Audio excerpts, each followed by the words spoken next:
Good morning and welcome to today's local government education program provided by University of Illinois Extension. My name is Nancy Wodrago. I'm a Community and Economic Development Specialist for U of I Extension.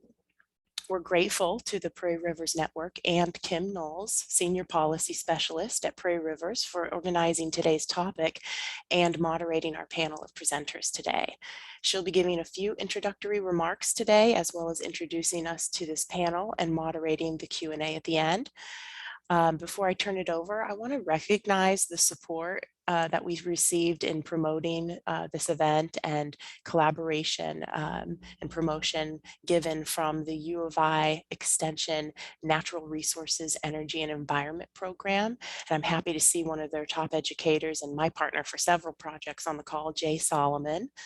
And also the U of I Institute for Sustainability, Energy and Environment, known as IC, for their support, and recognize that they have staff on the call today. We're very grateful to Prairie Rivers Network and Kim for their continued partnership and today's presentation as well. So without further comment, I want to kick off Kim to go ahead and kick off the program introduction, and I'll turn it over to Kim now.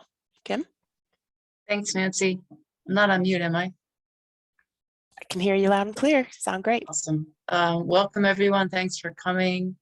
And thanks to Illinois Extension for doing all the hard work on this. Seriously, the graphics and the outreach and the continued outreach and the hosting. Really couldn't do it without them. I'm going to introduce our panelists now. I'm going to be as brief as I can, so most of our time can be spent hearing from them. Also, again, I want to reiterate, if you have questions or comments, please put them in the chat, and I'll be monitoring that and keeping track of those, and then we can address that at the end. So the first person you're going to hear from today is Susan Mudd, and Susan is an attorney and a senior policy advocate for the Environmental Law and Policy Center. She directs the Diesel Pollution Reduction Initiative to protect children's and communities' health. And she also directs ELPC's electric school bus campaign. Susan is a co-founder of Women Accelerating School Bus Electrification. The second speaker you'll hear from today is Tim Farker, who's the acting superintendent for Williamsfield Schools. He's also the curriculum director at Williamsfield. Tim comes from a family of educators and has worked in the public education for 25 years. He also serves as a senior advisor for World Resources Institute's Electric School Bus Initiative, offering technical assistance to school districts. Finally, Tim is the administrative lead for the Bus to Grid initiative, and he'll probably tell you about that when he speaks. Our third and final speaker is Richard Lee of Lion Electric. Richard is the director of U.S. bus sales for Lion. He's a school bus industry veteran, having been active in the industry for the past 34 years. So again, welcome and thank you to all our speakers. I'll turn it over to Susan Mudd now. Good morning, everyone, and thanks for joining us. Thank you to Prairie Rivers Network and University of Illinois Extension for extending this opportunity for us to share knowledge and current information on electric school buses and how one can access funding for them in the near future. Let's see. I'm trying to advance the slide. There we go. Why are electric school buses an important component of sustainable communities here in Illinois? One, because electric school buses can help eliminate the climate forcing black carbon emitted by diesel buses. Most school buses in the US, over 95%, are currently diesel. We can help on our climate goals here in Illinois by transitioning from diesel to electric. It also makes sense from a health perspective, and I'll get into more details on that. But millions of children, about 1 million children in Illinois, ride school buses to and from school 180 days a year, and we'd like to help protect their health. Third, and we'll get into this in more detail, opportunity knocks. There's money on the table right now for electric school buses, not to be missed. And lastly, there's a great opportunity for us with electric school buses to help the electric grid while helping schools and others. A little bit on the background on health. Many of you who are watching this may know this health rationale, but just in case there are any who have doubts as to why one would want to switch on to electric buses. Dirty buses contribute to sick children. Children are more vulnerable to air pollution because their lungs are not fully developed and they breathe more air per pound of body weight. So they are especially vulnerable to air pollution. And a child sitting in a diesel school bus is exposed to 4 times more diesel pollution than one riding in front of a school bus because of the recirculation of the air. While diesel school buses are not the cause of asthma, they are a contributing factor to childhood asthma, which is now one of the most prevalent diseases, chronic diseases among American children. And a particularly irony is children who are disabled or otherwise disabled who need to ride in a wheelchair. The wheelchair entrance to many school buses is at the back of the bus next to the diesel exhaust tailpipe. So these children are exposed longer and they're the most vulnerable. One other reason is the quiet of an electric school bus. As you know, who've ridden diesel school buses, they can be very loud, which causes the children to scream, to be able to hear each other, makes it more stressful for both the children and the drivers. Drivers of electric school buses report to us that they are calmer and the children are calmer when they get to school, readier to learn. There are options now. We do not need to rely any longer on diesel school buses. This is an analysis. I'm not going to go into the details because of time, but this is an analysis done by the Minnesota Pollution Control Agency showing the reduction in greenhouse gases, nitrogen oxides, which contribute, for instance, to acid rain, and fine particles, small particles, which are particularly damaging to lungs, the reduction by going to electric. It is currently the case that all major manufacturers, and you'll hear from one of them today, Rick Lee, but all major manufacturers of school buses now have models of electric. So there's now choices on the market for all types of school buses, types A, C, and D. So any type that you're looking for, there's an electric model available. And here in Illinois, we're particularly lucky that there will be electric school buses produced, manufactured here in Illinois, in Joliet, and I'm sure Rick will tell us more about that. That facility is expected to open at approximately the end of this year, but Rick can give us any details. So our view at ELPC is that Illinois children whose parents may be manufacturing electric school buses, those children should get to be riding those buses. So what's the main holdup for changing to electric school buses? It's financial. Right now, the upfront cost of an electric school bus is approximately 3 times the cost of a new diesel.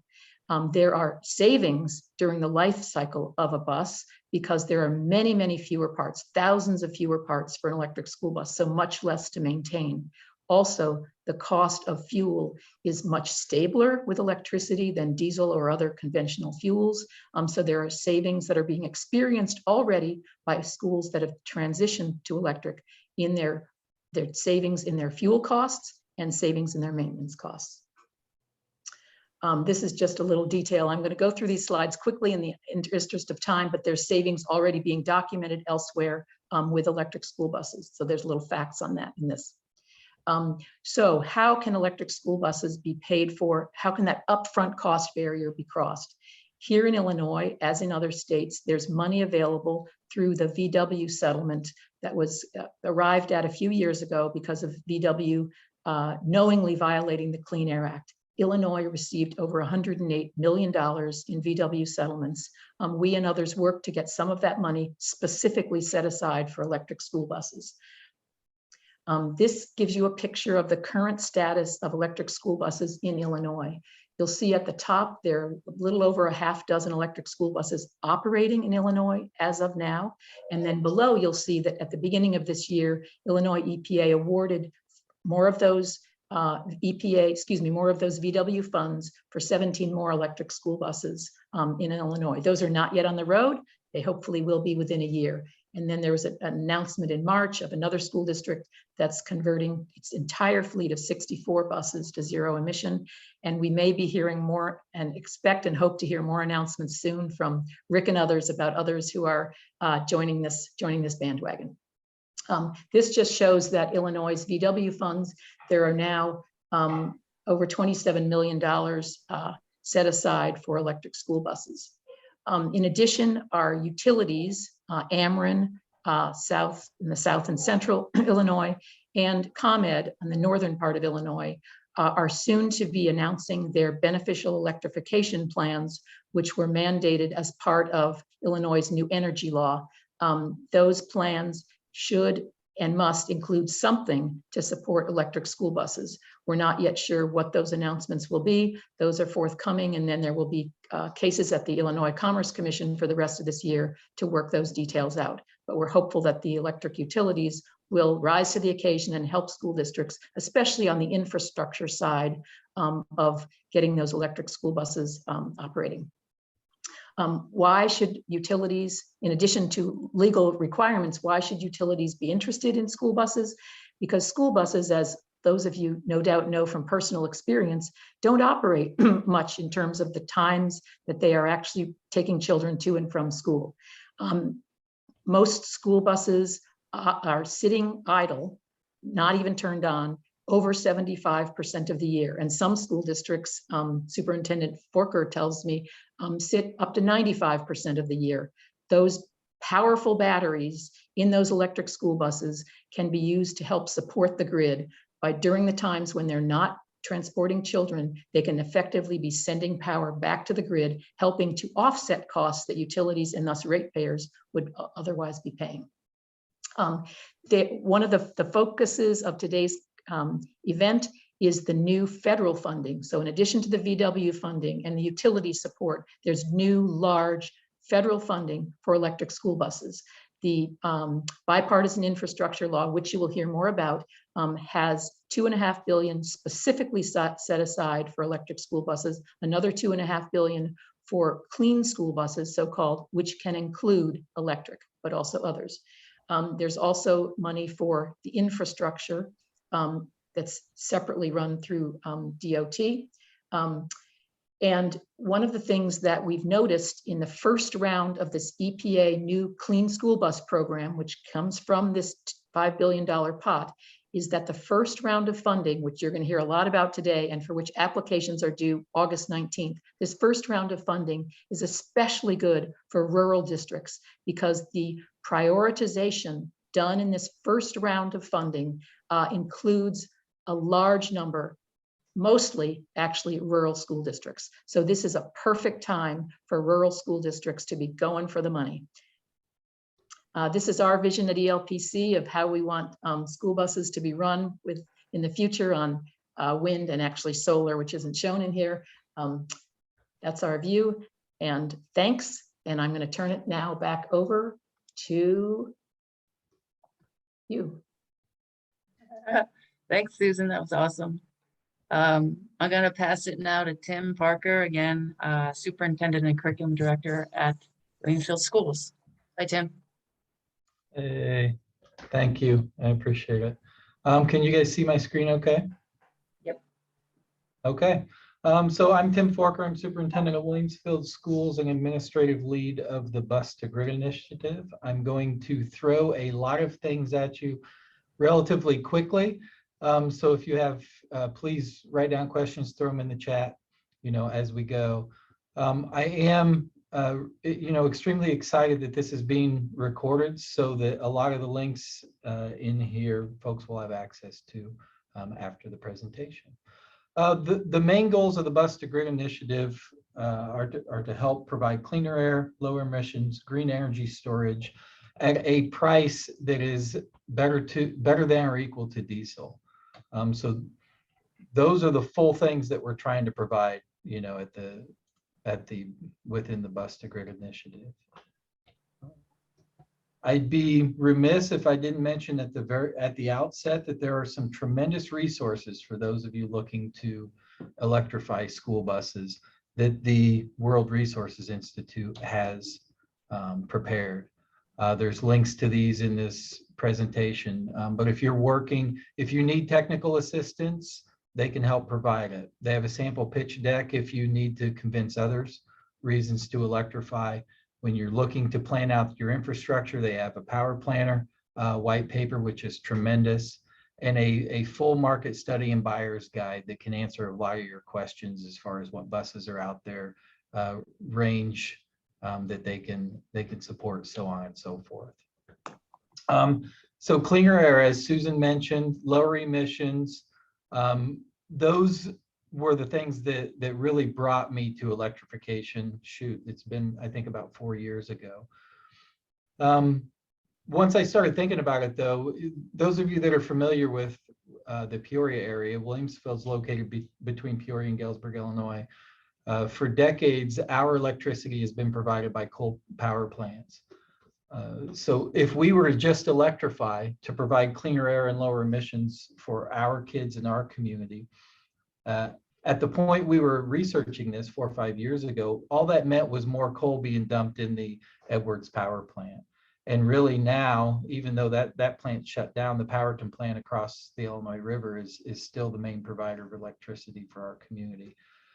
So just electrification of our school buses turned into an opportunity for us to utilize electric school buses as green energy assets. We put a solar installation on site so we can generate some of our own electricity. And the idea is to use electric bus batteries to store that green energy and use it at a later time. So all of these things are benefits to our community, reasons that we should electrify. The only barrier for us has been cost. At our school district, we don't have any electric buses yet. We've helped other school districts secure them. We're still waiting because we haven't had an opportunity to do this at a price that makes sense for our community, but that's about to change. Some things to think through as you're talking through this with folks in your community. These are real prices for us at Williamsville schools. We've experienced, just when you look at the last 4 fiscal years, an average annual increase in diesel price of 8.6%. When I equate that with what we're currently paying for electricity, mainly due to our partnership with Future Green and our solar array installation on site, we're at a fixed rate for our electricity for the next, I think we have 13 years left on the contract. So we know exactly what our electricity is going to cost for the next 13 years. And so we can justifiably and accurately estimate what our fuel cost is going to be for our buses when we electrify. We can't do that with our diesel buses. I mean, that's, as a superintendent, that's when you can't reliably predict operating costs, it makes it hard to build a budget and calculate a total cost of ownership with a school bus, which is our second largest capital asset. When we do the math here, all things staying the same, we would save $90,000 over a 10-year life cycle of an electric school bus in fuel alone. So now we're approaching price parity with diesel. In addition, we are planning and building out the inclusion of school bus batteries as a green energy storage asset within a mini microgrid here on our campus. And there's really, it's less complex than it sounds. We have the solar array. We're increasing our solar capacity to include rooftop solar. All we need is some storage because of the intermittent production of solar energy. And that's where the bus batteries come in. As Susan mentioned, we've done the math here. Our school buses, which are second largest capital expense, sit motionless 93% of the calendar year. We feel we can get a better return on that investment by leveraging the storage capacity of these batteries, not just to supply energy to our building, but to supply energy to our building during emergencies when the grid's down. They're a tremendous resiliency asset. But then also as the V2G market matures, to be able to sell this energy back to the grid, especially in the summertime during times of peak demand. We have it all planned out with our bus barn. I mean, we know where our power control modules are going to go. We know where the dispensers are going to go. And we know that we have the external capacity provided by Ameren Illinois without having to upgrade any transformers. We just have to increase the pipe a little bit to make it happen. And that's what we're working to do as funds allow. Getting into the financial expenses of electrification, just this last spring, these are actual prices. I think the $332,000 price came from a bus that was purchased by River Trails in April. That's a price from April, 72 passenger bus, 210 kilowatt battery pack with 155 miles range.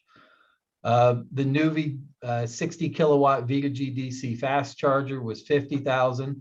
And we left an allocation of a projection of $10,000 for infrastructure upgrades. If you look, that totals $392,000. If you're a priority district within EPA's Clean School Bus Rebate Program, your allocation is $395,000. So in short, mathematically, according to last year's prices, if you're awarded one of these or more, up to 25 buses, they're free. I mean, they are essentially free, with added the added bonus of them becoming a green energy asset if you deploy, within a thoughtful system. I'm going to get into a little bit of the nuts and bolts, and I'm going to go fast. So if you have questions, post them. But again, this is recorded, and this slide deck's out there to study further.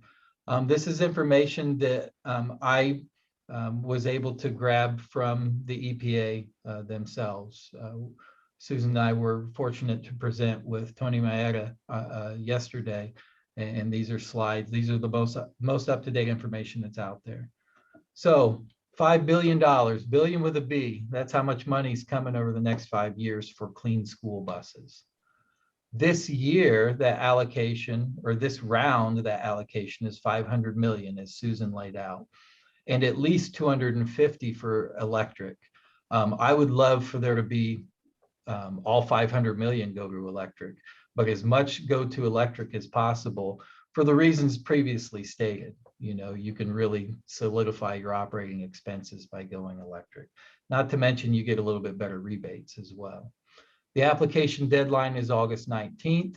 As Susan said, rural school districts are a priority. I believe Kim was going to share the link of the priority districts in the chat, but those of us that have grown up in and around rural communities and rural districts, rarely are we a priority in programs like this. So please, I encourage all of our rural neighbors and partners and Bus to Grid members to take advantage of this opportunity, because I don't know when it will come around again, if ever. Some funding, so the actual numbers as far as the rebates that will be allocated. If you go electric and you're a priority district and you get selected for funding by the EPA, you'll receive a $375,000 rebate for the purchase of the bus and a $20,000 allocation for the charger and infrastructure. Again, for the total of $395,000. If you're a non-priority district, the rebates are still substantial. So even if you're not listed as a priority district, I would strongly encourage you to apply. Yes, that means you're going to qualify for less funding, but it's still very substantial funding. In addition, if you're not selected, it puts you on the wait list for the next round, which EPA anticipates the next round applications may be opened by the end of 2022. You say 22, Tim? Correct. Yes. Yeah, Tony mentioned yesterday that there's the possibility that another round opens up in November. Not etched in stone possibility. If you're not a priority district and you don't have the funds to cover the costs that might not be covered by the rebate, contact Future Green. For those of you familiar with Future Green, that is the energy consortium that's formed by the Illinois Association of School Boards, school administrators, and school business officials in Illinois. They are willing to cover your local cost share within a total energy package. So reach out to Future Green, A, to help you cover any local costs, but then B, also to solidify how much you're paying for electricity. If you're not on a power purchase agreement right now, or you may be on one that's not favorable, they can help you negotiate lower rates so you know that you have a fixed cost for the fuel of your electric buses. I'm quickly going to go through this application for the Clean School Bus Program to show you how easy it is. If you've ever submitted an application with EPA or the federal government, typically it's a daunting process. This is 6 screens done online, and this is the first screen. It just welcomes you. The second screen, it just asks you if you own your buses and if you are a school district. That's it. The third, all you need to include is your unique entity identifier, which is established through your sam.gov account. The fourth, all you have to provide is your NCES number, and they give you the link to find your number if you don't have it. Then all you have to do is enter the information associated with the buses that you're going to replace. And on the Clean School Bus Program website, the EPA has a spreadsheet that you can download to put all that information in there, so it's at your fingertips to enter it on the app. And you confirm, and that's it. I mean, they could not have made the application process any simpler. There are links here for the EPA's kind of scripted to-do list, and they have contacts for Region 5, which includes Illinois. And with that, I will stop sharing and turn things back over to Kim. You made it on time. That doesn't always happen. And Tim, I said your name wrong again. That's all right. Tim Forker. That's all right. I've been called Hey, worse. thank you so much. We're gonna shift now to Richard Lee. I think he prefers Rick. So your turn, Rick. Yes, I do. Welcome, everybody, and thanks for having me today. Obviously, the purpose of this meeting is to talk about the EPA funding program. A lot of Lion Electric's growth has been directed towards the program as we anticipated being released. Real quickly on the second slide of my PowerPoint, I want to share with you just where Lion Electric is in their growth pattern. And obviously, if you haven't heard, we have recently purchased a 900,000 square foot building in Joliet, Illinois. If you can go to slide 2, please, I'd appreciate that.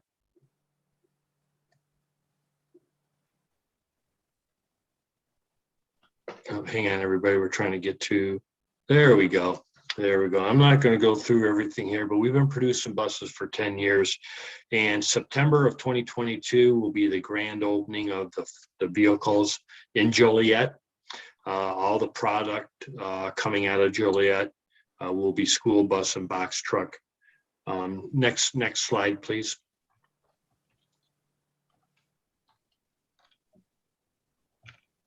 So one of the strategic moves coming to Joliet, number one, was Governor Pritzker's embracement of electric into the state, and also with the ability to bring in a factory located in Joliet where it's right off the 80-90 toll road, and it gives us a lifeline to distribute vehicles throughout the United States.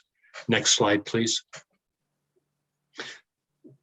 Oh, we're going the wrong way.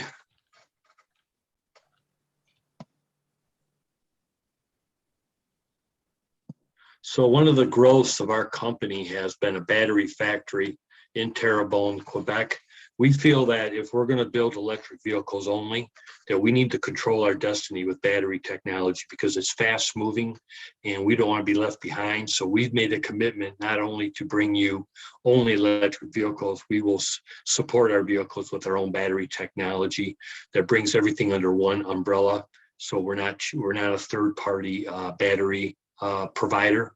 We will own and control the battery management of our vehicles. Next slide, please.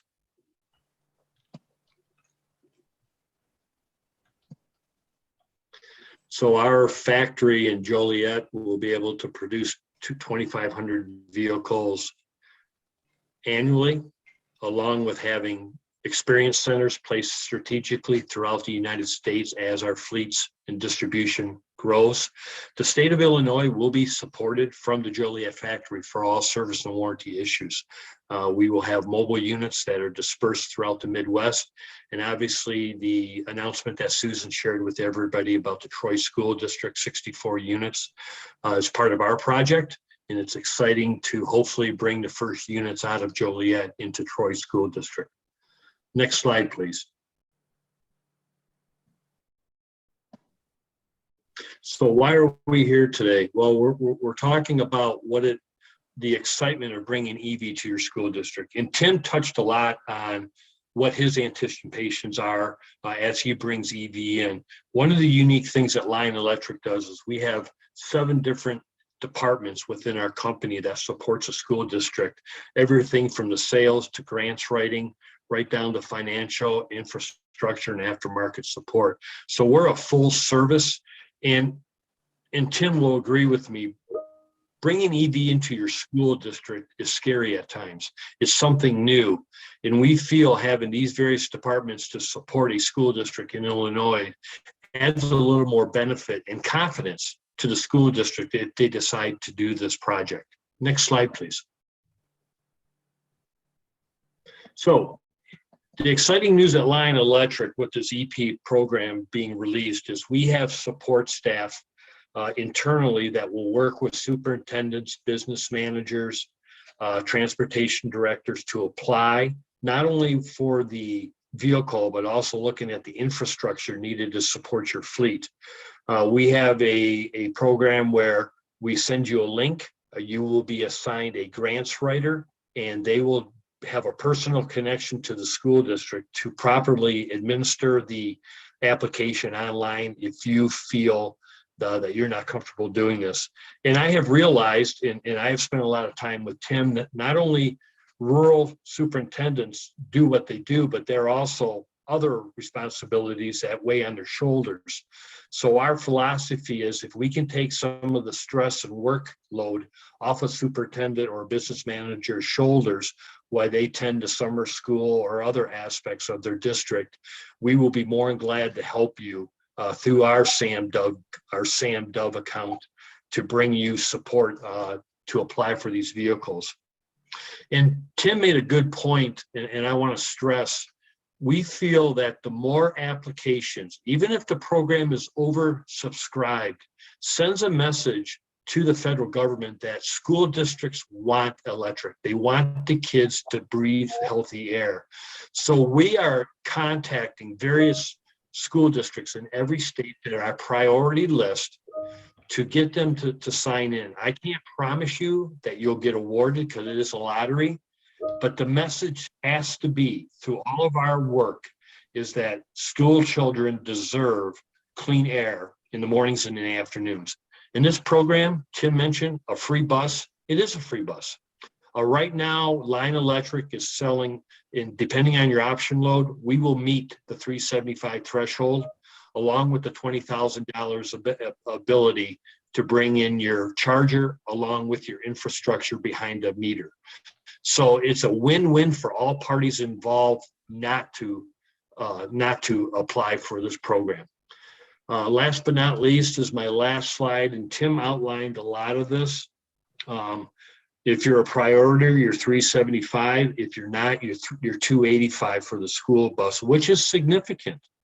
If you're a budget neutral type of business and you have money allocated next year for diesel, you can bring an EV in for that budgetary money that you've already set aside for 2023. So that's just a quick overview of Lion Electric today. We're home in Joliet starting in September. We have support staff for school districts to get you through this process. We've got about 6 weeks ahead of us, and we're willing to roll up our sleeves and partner with any school district in Illinois. I will turn it back over. Thank you, Rick.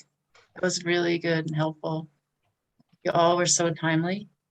I only saw one question in the chat, and I know that Rick and Tim responded in the chat, but I think it would be good for others to hear it and for us to talk about it. And that was a question from Cindy. This comes up a lot. Cindy says that many of us contract out our bus services. Do you know if any of the bus vendors are moving towards electric school buses? Let me talk. Let's just talk about that. Yeah, I want to, and I know Susan knows this too, and Rick as well.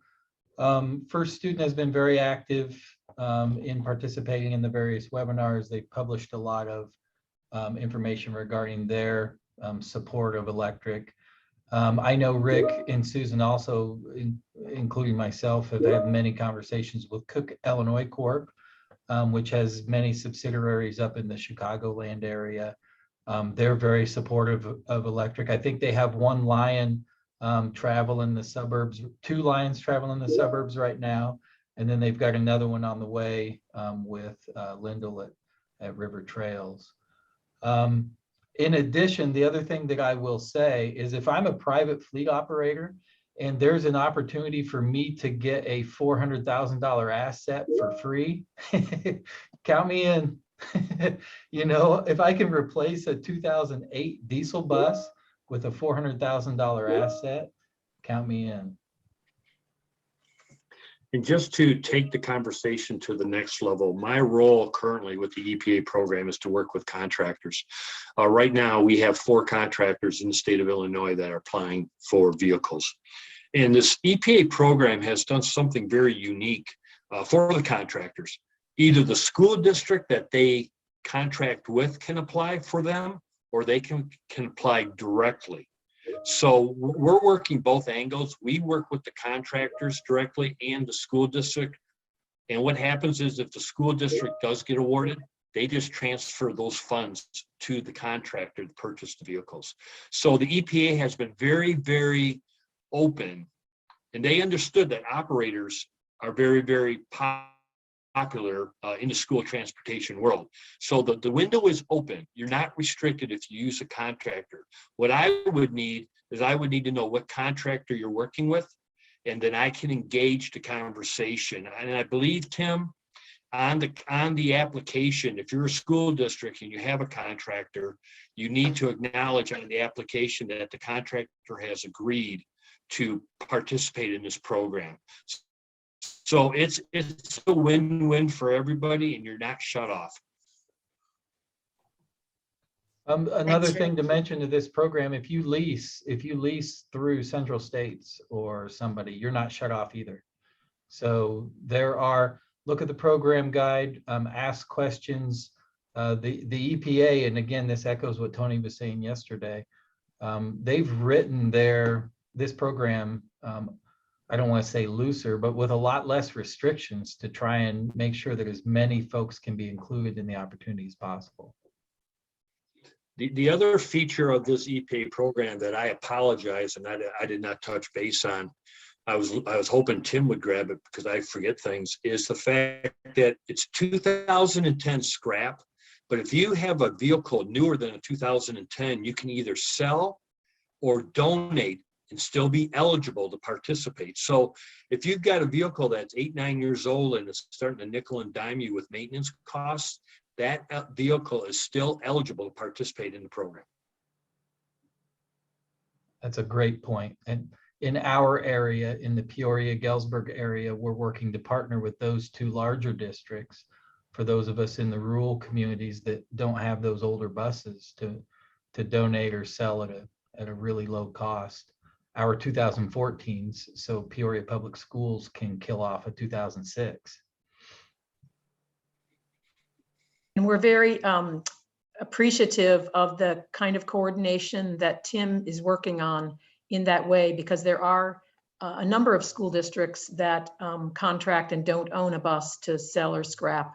Some even are in a position where they're wanting to switch to ownership. So it's really helpful that this sort of daisy chain approach is being worked on. Kim, I saw there was a question about fire. Could I take a crack at that one? Yeah, let me just read the question. Let me just read it. Thank you. Where did I put it? This is from Renee. We need to be ready to reply to criticisms. One is the publicity over electric buses catching fire. What should we say? So thanks, Renee, for the question. We did a little looking into this because you do hear about this once in a while. There's a fire with an electric vehicle, and they get big headlines when they happen. So there's research carried about by EV Fire Safe, which is a research project aiming to identify the risks to emergency responders when attending to an EV battery fire.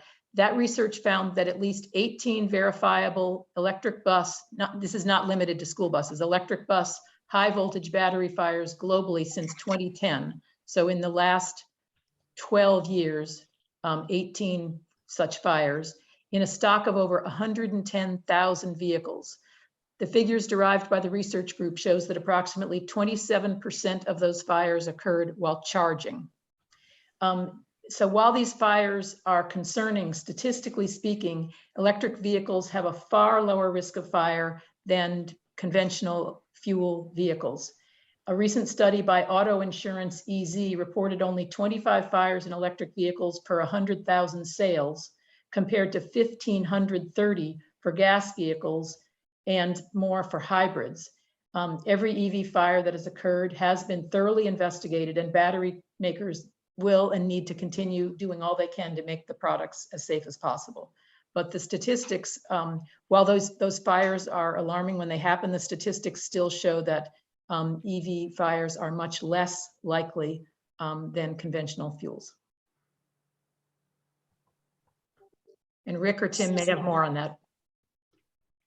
I can jump in just a little bit on our technology. We have various software and physical temperature gauges and thermal sensors in our battery boxes, but that doesn't stop the vehicle from getting in an accident. Now, we've had one get in an accident, had no issues. It got T-boned, and the batteries were not damaged at all.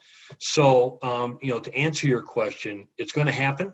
God forbid anybody gets hurt, but we're at the point when we talk about charging, we have sensors to monitor all that type of stuff that shuts the vehicle down immediately.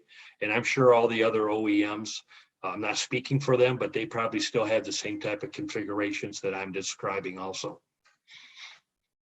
I can speak to that. All of the major school bus manufacturers have electric models, and all the new models include battery thermal management that Rick outlined, and that system's designed to maintain a battery temperature of 70 degrees. I wanted to ask, I typed a quick question in, but Rick, how many school buses does Lion have on the road now? At the end of our first quarter this year, we have over 435 plus vehicles running around North America. Okay. So there's a question from Mary Ellen. Again, I'm doing this for folks who aren't able to access the chat. And she asks, can diesel school buses be converted to EV? Yep, and I put a quick reply Tim, in you there. can correct me if I'm wrong, but the EPA, this program will not support retrofits, will it? I don't believe it will. You can do it, That's but correct. I don't think this funding will not allow it. Right? Yeah. Correct. Future rounds may, but this round does not. They have to be new bus purchases. There is There is a lot of excitement about the possibility of repowers because it's the costs look or are projected or are advertised as being lower than a new electric bus. The EPA, as Tim and Rick both said, have not included so-called repowered buses in this round. There are a number of certification issues that would need to be resolved in terms of the changes to the bus and how that may affect warranties. So there, as Tim said, there is the possibility in future rounds, no promise from EPA, but it's something that's being considered.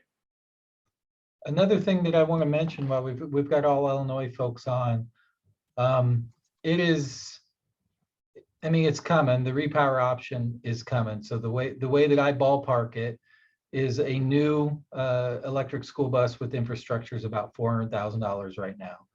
A repower is about $200,000, which the percentage is probably pretty similar to a new or a used diesel. The used is about half the cost. And I do want to emphasize that within your transportation claim, those costs are still reimbursable at the same rates as diesel or gasoline or whatever. And we've confirmed that with ISB over the winter, that those, regardless of how much the vehicle costs, your reimbursement qualification is the same rate. Now, again, you still have, for those of you familiar with the transportation claim, you have to pay for that with local funds from the proper fund in order to get reimbursed. You won't get reimbursed for any costs that were covered by an EPA or a Volkswagen grant.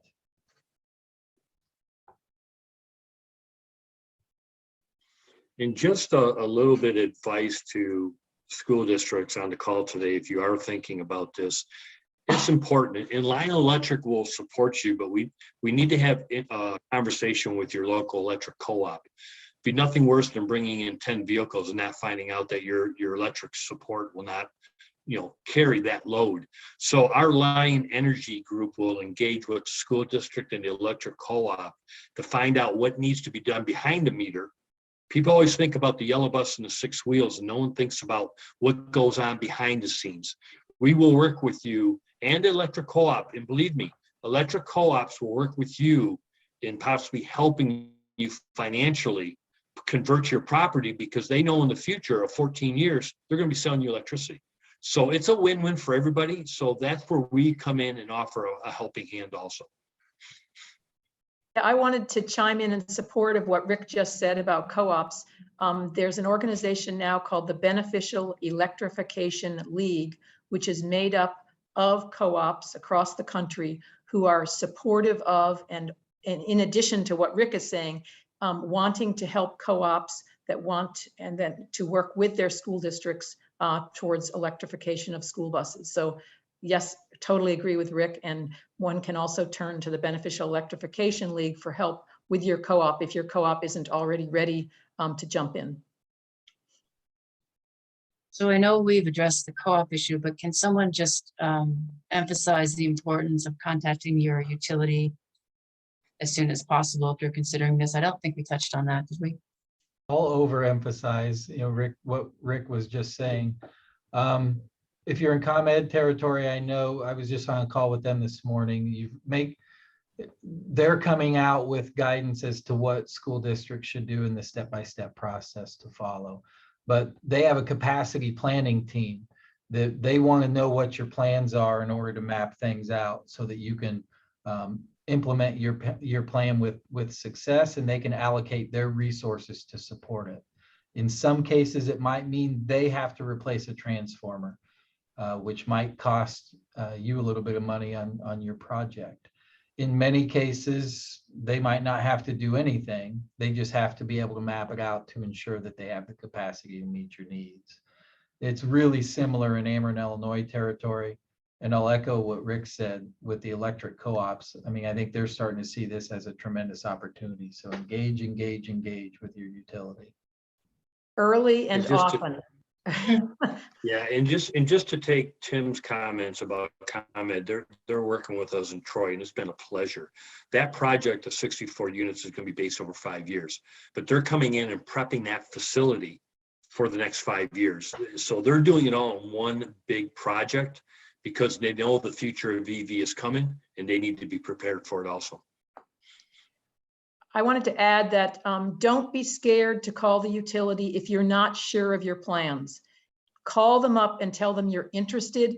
You do not have to be the expert on all the aspects of the infrastructure. That is what they are expert at. That is their business, and they can help you. So even if you don't know exactly what your plans are for 5 years, please call your utility, Ameren, ComEd, or your co-op as soon as you can.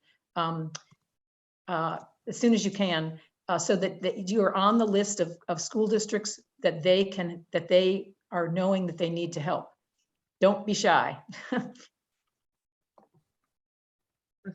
So Jay has asked if Troy is in ComEd or Ameren. ComEd. ComEd. There was an earlier question for you, Rick, when we were talking about converting. Mike Delaney asked if Lion intends to have a repowered team. No, the vision of Mark Bedard, the owner and founder of our company, is focused on one thing only, is build electric from the ground up and do it well. So no, we are not going to repower. Okay, and then Amber states, my nonprofit works on environmental justice, and our community members want to ask our school districts to participate in this as we are struggling with having enough buses for our students. It would be a Yeah, great. I was just solution. Let me finish. I was just going to start to Great. reach out to Amber via, and Susan, we have a government relations group that will Great. support your efforts. So I think what we need to do, Amber, is I'm going to put my email address in the chat and just reach out to me, and I'll introduce you to the proper people. And I believe one of the people on this team today by the name of Susan can also help you with your goals to get your school district engaged.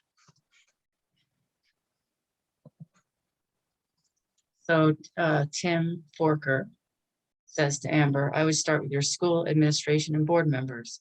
It can also be a great class project. That's really, I'll emphasize that. That's, a lot of us rural school districts are in very conservative areas, and may be late acknowledgers of climate change and things of that nature. So when we started pursuing a solar installation, the best way for our community to receive that information was from our ecology class. We had a group of students and a fantastic teacher do all the research, lead the charge. They went with us to the adjustable block program lottery, and they've promoted this to the community. And the same holds true with the mini microgrid concept. It was actually, that's been about 6 years ago where they proposed this. So don't just contact your administrators and your school board, but feel free to get one of your local teachers and some of your kids excited about it. And it can really help your community gain some ground. I absolutely agree with both Tim and Rick on this. The one other thing I would add, Amber, is try to talk to the transportation director and/or the drivers in your school district. They can become allies. These transitioning to electric can also protect their health and can be an exciting opportunity for them to upgrade their fleet. And they know the buses. They know how much effort it takes to be taking care of these diesel buses, and they need to be part of the team as well. And the Illinois Association of Pupil Transportation, which many of them belong to, has just had information on this, and we'll also be sharing it. For those of you looking to communicate things to your community and to gain momentum, I really would guide you to the pitch deck in the WRI resource portion of my slide deck. There's really, and the buyer's guide and the market study, I mean, it's rich with accurate information that you can leverage to help your community make decisions that are best for you guys.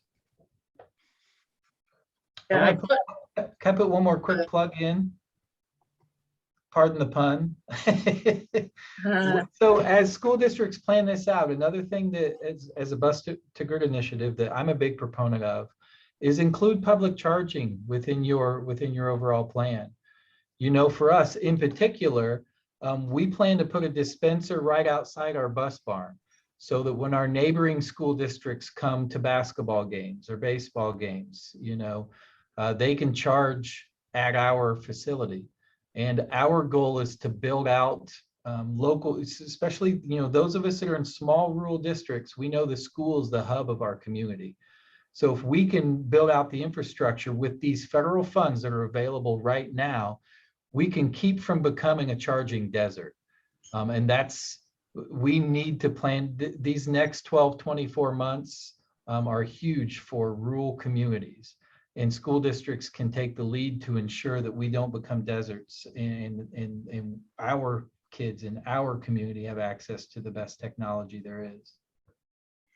And to support Tim right there, Tim, up in the northeast corner of Missouri, we have 5 school districts that do exactly what you just shared.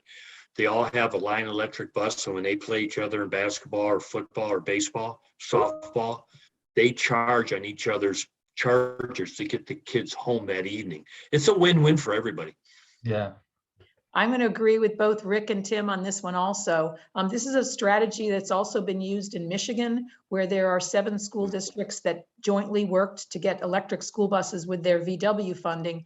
And they specifically are trying to make sure that as teams go and activities go between school districts, that more children and adults are exposed to these electric school buses by them sharing facilities and educating people along the way. All right, I'm just typing something in the chat. Be right back. Okay, we're at time. That was really a good webinar. Thank you. Nancy, do you want to say parting words, or should I say that we're going to be Yeah, I've got sending out a follow-up email? You do it. Sure, yeah. I've got a few parting words. You all can hear me? Yes. Yes. I just, want to say again, thank you to our presenters and to you, Kim, and the Prairie Rivers Network for putting this great educational hour on. And of course, the presenters were great and a lot of really great points made even in the discussion section. So thank you again to those who are still on the call and to all the participants. And of course, again, you can expect to receive a follow-up email with materials from today, including this recording and all of those different links that were mentioned, whether they're in the slides or in passing. We'll have a good bundle of resource links to share when we send out the materials today. And just thanks once more for your attendance for this great topic and all you do in your communities. And best of luck to everybody. And also just hope everyone has a really good rest of their week. We'll be also copying the presenters and Kim too when we send out the email. So you'll be able to follow up with additional questions and conversations as well. So thanks again for your interest in this program and have a real good day. Thanks, everybody. Thank you, everybody. Thank Good you work. all.